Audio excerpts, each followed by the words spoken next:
देता है, कोई 10 रुपये, कोई 2 रुपये, कोई 50 रुपये, कोई लाख रुपये, तो उसका धर्म यज्ञ। और ये ऊपर शेड बना रखा, पंखे ला रखे, मैट बिछा रखे, रजाई बन मंगा रखी, ये धर्म यज्ञ है। और दूसरी यज्ञ ध्यान, जब यहां आते हो तो मालिक याद आता है, ना तो संसार में भगवान नहीं याद आता शीघ्र से। और तीसरी यज्ञ हवन की, यहां जोत जगह है परमात्मा की, अखंड हवन। हवन पुण्यात्माओं, जैसे अभी तक आपने देखा ये ऋषि लोग गेर का लकड़ क्यों कह के घर तक जा था, राजाओं ने पटा लिया करते, दुनिया ने उन्हें कह दे अच्छा हवन करो, वहां गेर के 2-3 धड़ी लकड़ी और ठोके जा दे लोटे भर घी के स्वाहा स्वाहा पाटो बकड़े। अब उसमें क्या था दोस्त, वो अच्छी बात है हवन करना, लेकिन वो तरीका प्रॉपर नहीं। न्यू कारण आंधा न्योतर 2 बुलावे, अगर आंधे का निमंत्रण दोगे 2 आवेंगे एक की बजाय। तो कहने का भाव ये था कि वो ऋषि लोगों को हम क्यों बुलाया करते, क्योंकि हम अनपढ़ थे, उन्होंने अपना फायदा उठाया कि केवल एक ब्राह्मण ही पढ़ने का अधिकारी है, तुम अपना धंधा पीटो, जिसका जिसा काम है। परमात्मा ने ये कहा कि देखो भगवान की भक्ति प्रत्येक व्यक्ति कर सकता है और प्रत्येक ही शिक्षित होना चाहिए, ये गलत कर रखा था इन्होंने। तो अब आप सारे शिक्षित हो गए। अब मालिक ने जो खेल खेला है, ये समय इंतजार किया है कि अब अपनी प्यारी आत्माओं को अपनी महिमा में अब बताऊंगा और सारे सबका समझ में आएगी। अब आप सभी शिक्षित हो गए और सभी को मंत्र, ये परमात्मा की वाणी याद होगी।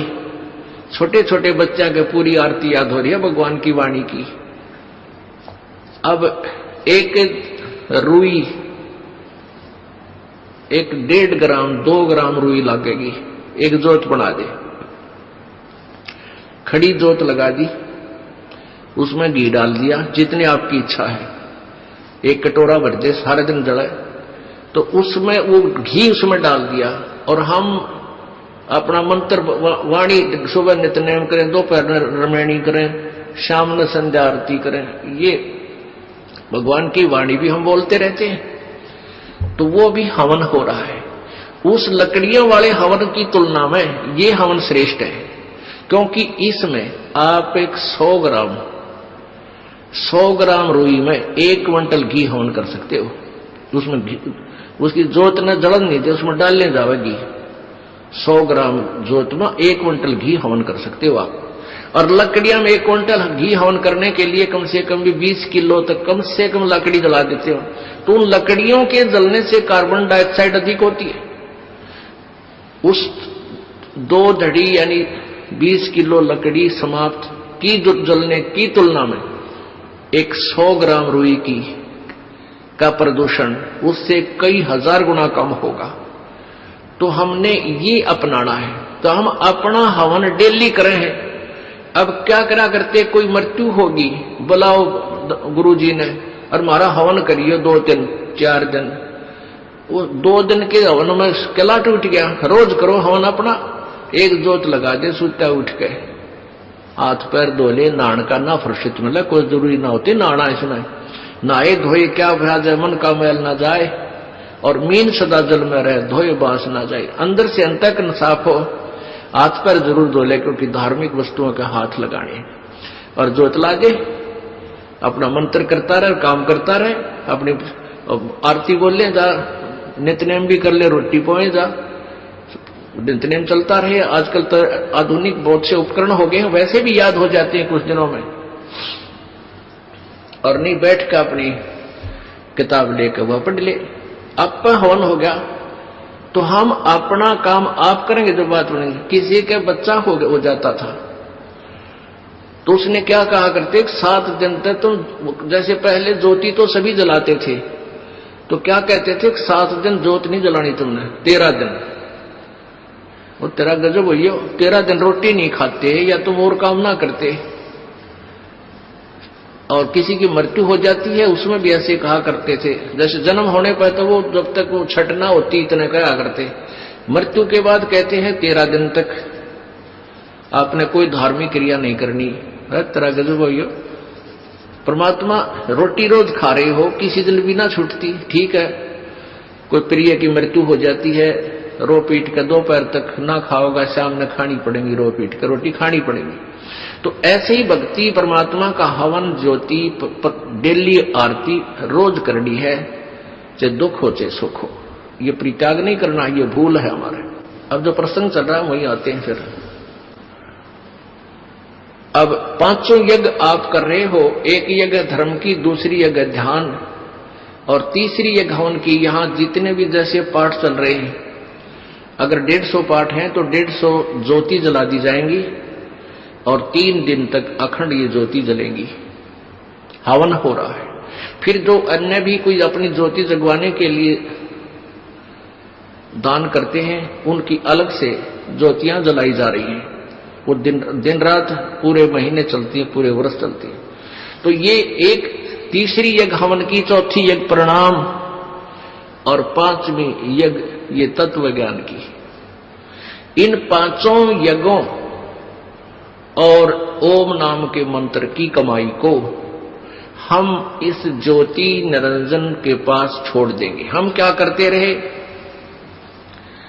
हम पहले ओम नाम का जाप करते, ये 5 यज्ञ करते, उसका फल हम स्वर्ग, महास्वर्ग, ब्रह्मलोक में जाकर नष्ट कर देते, ये पुण्य। फिर पाप के लिए नरक में जाते, फिर 84 लाख योनियों में धक्के खाते। अब परमात्मा से हम की वाणी से हमें ज्ञान हो गया कि इस कमाई को हम वेस्ट नहीं करेंगे। हम यहाँ कोई मंत्री बनेंगे, ना हमने मुख्यमंत्री बन के हो सकता, ना प्रधानमंत्री, ना इंद्र की पदवी हमें नहीं चाहिए। इंद्र दा राज काग दा बिष्टा, इंद्र स्वर्ग का राज भी हमारे लिए काग की बीट तुल हो जाना चाहिए। यदि आप सतलोक जाना चाहते हो, और तुम्हारा सरपंच की पीपी दर बैठो है तेरा, फिर किसे भगत तुम? हमने नहीं यहाँ का कोई भी सुख चाहिए। यदि तुमने सतलोक जाना, यही धक्के खाने हैं, तो ठीक है, आप पुण्य कर रहे हो, इसके प्रतिफल में चाहे पूरी पृथ्वी के राजा भी बन सकते हो, और फिर गधा राजा भी बन सकते हो। तुरंत ये पहले सोच लेना। राजा कहते हैं कबीर, हरि के नाम बिना ये राजा रसब हो, बड़े गधे ने रसब बोले। हमने यहां से पीछा छुटवाना पुण्यात्माओं, इस बात को कति अपने पल्ले गांठ लगा लो, यानी दृढ़ निश्चय कर लो, दृढ़ संकल्प कर लो कि हे भगवान फिर बोर्ड के इस गंदे लोक में जन्म ना हो। हृदय में एक ऐसा हेट बने और वहां की इसी उमंग बने, सतलोक जाने की। जैसे बालक बच्चे ने कह दे कि तेरे मामा का ब्याह है, मां कहती है भाई चल वहां चलेंगे, तो कई दिन पहले कूदन लग जाया करो बच्चे, मामा का जाऊंगा, मामा का जाऊंगा।